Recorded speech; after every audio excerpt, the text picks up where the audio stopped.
Bugun meni tug'ilgan kunim ovsinjonlar. 14-iyun kuni tug'ilganman. Ro'ppa-rosa 26 yoshga to'ldim. Men bu tug'ilgan kunimda oilam davrasida farzandlarim yonida o'tkazishni xohlamadim.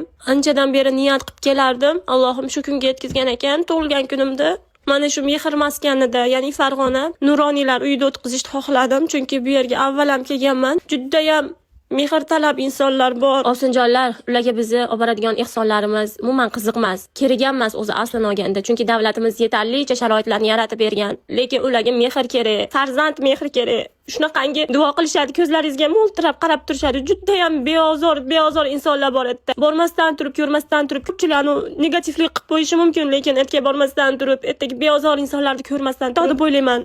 Bu kommentariyalarga yozish, direktga yozish, chunki kecha men istoriyalarimga qo'yganimda ko'pchilik aytibdi, ota-onani o'zidan o'tgan, farzandiga to'g'ri tarbiya bermagan, shuning uchun o'sha yerga tushib qolgan deyshibdi. Hatto o'ylaysizlar, ular bilan gaplashgan bo'lganlaringda bilardilaring, chunki ko'pchilikni farzandlari uylarini sotib olib, ota-onasini tashlab ketgan. Bu insonlarga moddiy taraflama hech qanaqa yordam kerak emas, shunchaki mehr kerak, mehr. Ko'zingizga shunaqangi mo'ltirab qarashadi. Agarda siz birorta qariyani yashaydigan joydan borib qolsangiz, yugurib chiqadi. Biz Oltariqdan borganimizda aytishibdi. Oltariqliklar chiqdi. Rosa ham ko'p ekan Oltariqliklar chiqishib, siz qayerdasiz deb rosa savol-javob qilishdi. Palonchi qarindoshim bor edi, taniysizmi, yaxshimi deb so'rashdi. Hattoki borishmas ekan ham. To'g'risi, ovsinjonlar gapirgani anaqa bo'lmayapti hozir, gapirolmayapman, lekin bu videoni joylamasam bo'lmaydi. Juda ham ko'pchilik so'rab bordi. Hurmat opamga alohida rahmat aytaman. Menga juda ham katta yordam berdi. Bu safargi tug'ilgan kunim hech qachon esimdan chiqmaydigan bo'ldi ovsinjonlar. Tarixga muhrlanib qolishini xohladim.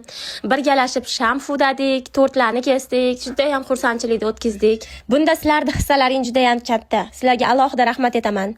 Sababi SMM Pro onlayn kursimda qabulini ochganimdan keyin juda ham ko'p ovsinlarim onlayn kurs xarid qilishdi va bilimiga tikkan sarmoya birinchi o'rinda yaxshilikka ketdi. Allohimga ming marotaba shukr. Avvalambor shu davlatimizga, davlatimiz prezidentiga rahmat aytaman.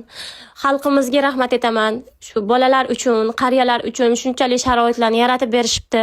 Juda ham ko'nglim xotirjam bo'lib qaytdim. Ertagi sharoitlarni ko'rib, hamshiralarni, vrachlarni muomalasini ko'rib, juda ham xursand bo'lib qaytdim. Oilasida ko'rmagan mehrni shu mehr maskanida ko'rayotganidan ko'nglim xotirjam bo'ldi. Vrachlarga alohida rahmat, hamshiralariga rahmat, Alloh rozi bo'lsin. Alloh hammamizga insof bersin. Farzandlarga va ota-onalarga insof bersin. Allohim hammamizni ihson qilguvchilar qatoriga qo'shib qo'ysin. Sizlarga ham rahmat ovsinjonlar. Shu videolarimni ko'rib, kuzatib, meni qo'llab-quvvatlab kelayotgan hamma ovsinjonlarimga rahmat. Bundan keyin ham inshaalloh Xudo xohlasa faqat yaxshiliklarni kutib qolinglar ovsinjonlar.